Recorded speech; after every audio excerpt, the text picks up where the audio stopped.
which 21 people were killed. Tragedy enough at any time. But in that plane were a group of young men who were almost the personal friends of millions.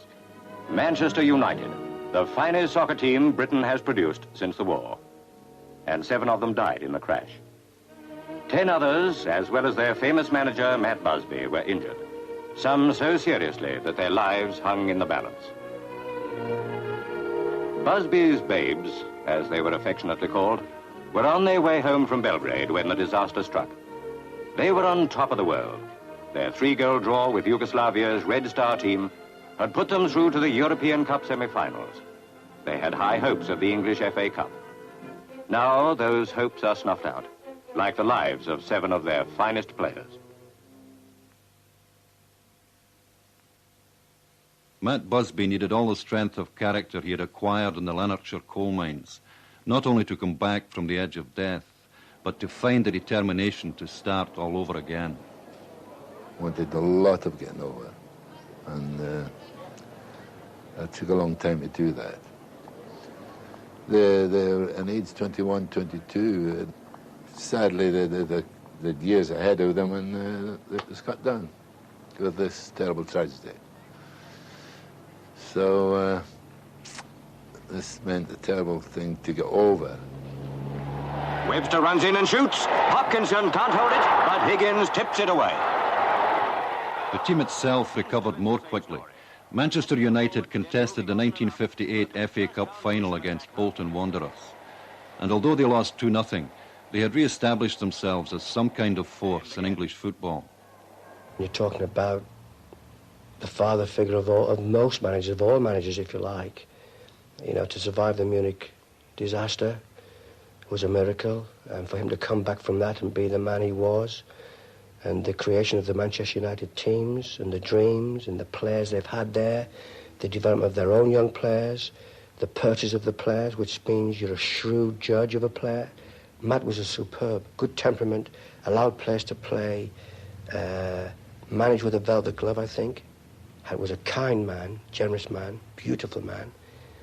But everybody knew at Old Trafford who was the manager. Matt had that rare and priceless gift of making people love him. And players, very hard and awkward guys, would be terrified of Matt's disapproval and terrified of letting him down. For instance, you know, you'd often see Pat Crerand, who wasn't really a cringer by nature. You'd see Pat full of apprehensiveness about the possibility that Matt wouldn't be too pleased with him. Matt was a very, very strong character. And not many people know, but you know Matt Busby, I've never heard Matt Busby swear. He never swore. And you know, you can imagine what like in a football dressing room with 20 or 30 fellas. And sometimes Matt would come along and he might have heard somebody, and he'd walk in and I tell you, the place would be like a cemetery. Nobody would speak. Nobody would admit to doing anything like that. That was the strong character he was. He was such a great personality. Natural authority was important. The aggressiveness and physical intensity that make good players can also make them difficult to handle. It was really just his own personality. The way that he communicated himself. You couldn't copy it because it came from the heart. He worried about you. He wanted the best from you. He encouraged you. Players must be absolutely dead tired. But what entertainment they've all given. Best to Canelli. To Law. And he was a very, very tough man. When I say tough man, not physically getting hold of you and say, you will do this, you know, you're not doing that properly or whatever. With his words, he was tough and very strong. And when I went on the field to play, if I was playing particularly badly, I couldn't get him out of my mind. I couldn't get him out of my mind, like thinking, he's not going to be pleased with this, eh? If I wasn't doing well. If I'd played well, I was thought, oh, well, maybe I'll get the nod of approval today. Charlton. What a goal! He was in the hearts of the minds of the players. He got into them, which is something that you can't learn. It's some gift that you're actually given. The gift worked even with George Best, maybe the most lavishly gifted player in the history of British football, but with a temperament inclined to self-destruct. George Best, he had this tremendous talent, tremendous ability. And he now and again, I used to say, sitting there, Dennis Law would be in a good position, Bobby Charlton would be in a good position, and George would pick it up and I'd say, give it to Dennis, give it to Bobby, give it to... And he'd go on and he would lose it, and I'd say, oh my God, when is he going to learn some sense? Not in that vocabulary, but about 5 minutes after, the same situation would happen, and George would go along and send this fellow the wrong way and that fellow the wrong way, and say, put it in the back of the net. And I thought to myself, man, it's time you keep your mouth shut. This with McCready, and McCready's made a cut, and it's a magnificent goal. It was a great feeling to have these lads around, because they're not only great players, they always give you a great deal of respect too.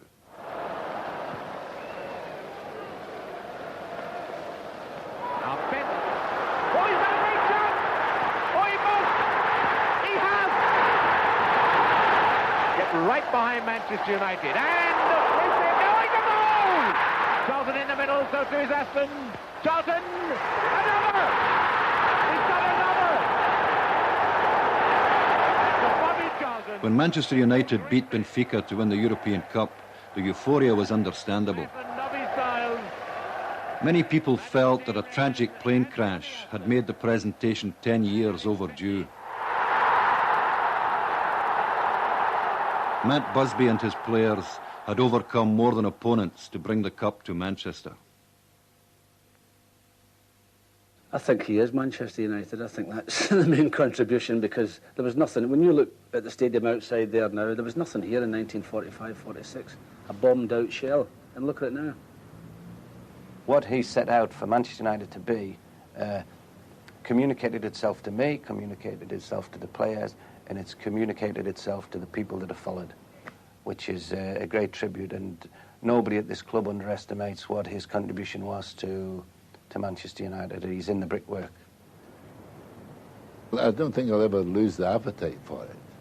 There is that love for the game, and you want to see the game, and you want to see outstanding players playing, and you want to see the best team win. I feel that I always want to see the team that reveals the talent to be the winners at the end of the day. So Neil, Best.